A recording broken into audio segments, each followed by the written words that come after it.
Be Wealthy and Smart, episode 1129.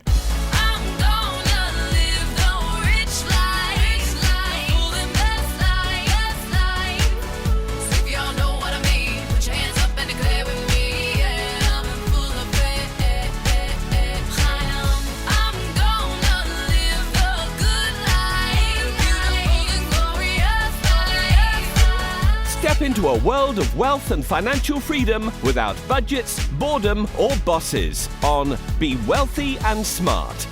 And now, here's your host, Linda P. Jones. Welcome to Be Wealthy and Smart. I'm Linda P. Jones, America's Wealth Mentor, empowering women and men worldwide to financial freedom. On today's show, we're going to talk about, is there any hope for stocks to recover? Because it's been a grueling year for investors this year. There's really been nowhere to hide. Stocks have been down, bonds have been down.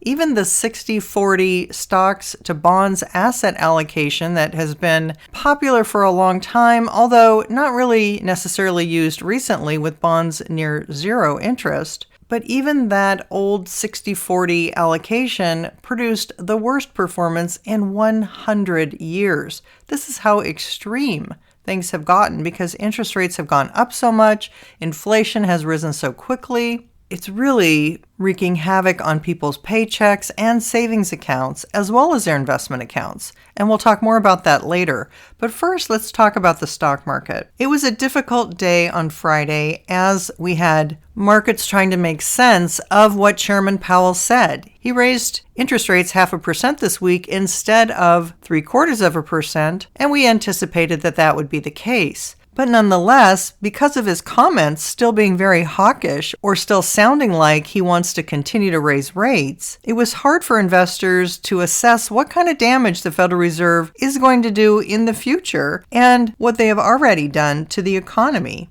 with these aggressive inflation-fighting interest rate hikes. In just the past 2 days, the S&P 500 has wiped out more than $1.1 trillion of market value. That's an enormous amount of wealth that is just gone.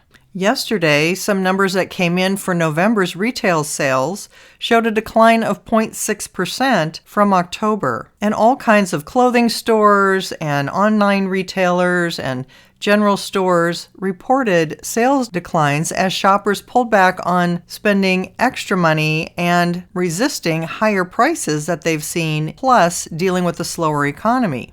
As prices continue to rise, more families are feeling the pain. As of November, 63% of Americans were living paycheck to paycheck, according to Lending Club, up from 60% the previous month and near 64% at the all-time high in March. It doesn't matter what your income, even high-income people are under pressure. Of those earning more than six figures, 47% reported living paycheck to paycheck, and that was an increase from 43% in October.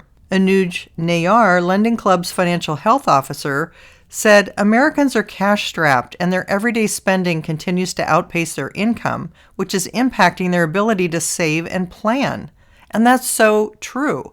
Just with everything that you normally take care of being so much more expensive, it's like getting a big pay cut. It makes it harder to save, it makes it harder to invest. Everything all around is just more difficult, more expensive, more stressful. Credit card balances are surging 15%, which is the largest increase in more than 20 years. And I don't know how they get away with it, but credit card companies' interest rates are now over 19% on average. That's an all-time high and still rising. 32% of consumers are saving less than they were saving a year ago, and about a third of adults, or 33%, said they feel somewhat or very uncomfortable about their ability to pay emergency expenses of around $400. Almost 8% said they couldn't afford $400 as an emergency expense at all.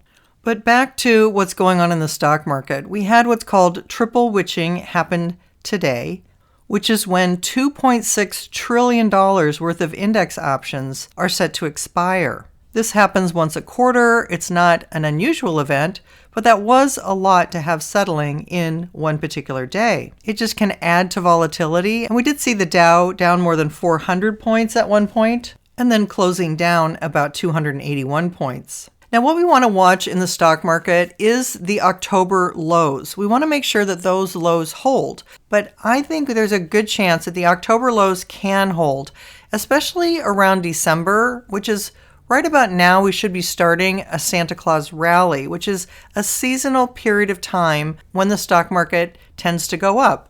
Between Monday and the end of the year, we tend to have a rally or a positive time in stocks during that period of time. So seasonally, it usually works that way. We'll see if that's true this year. Quincy Crosby, Chief Global Strategist at LPL Financial, said, should today's market performance disappoint, Santa could arrive next week to provide holiday greetings and help underpin an even deeper oversold rally, even if it's not within the technical definition of when he's supposed to arrive. The market doesn't care when he arrives, just that he actually shows up. So the problem is Fed Chairman Powell wants to see weakness in the jobs market. We have seen what looks like a peak in inflation as we've had lower numbers in inflation come in recently, but he still wants to see the jobs market weaken. And I think we're going to get that in January. I think a lot of employers are probably holding on through the end of the year, through the Christmas sales season, through year-end bonuses for employees, and then in January, they'll make their cuts.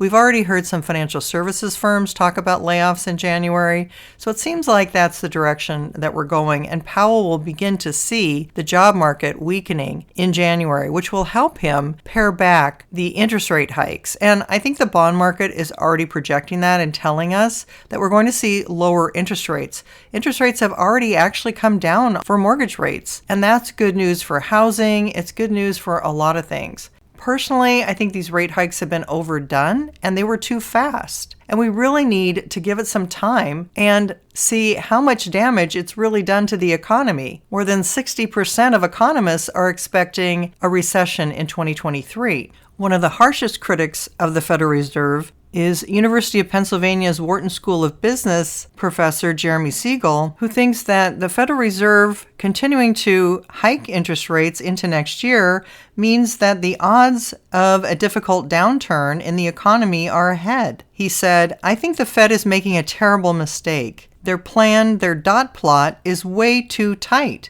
Inflation is basically over, despite the way Chairman Jerome Powell characterizes it." According to Siegel, the central bank should refrain from hiking further or keeping interest rates elevated next year. Talk of going higher and staying high in 2023, I think would guarantee a very steep recession, he said.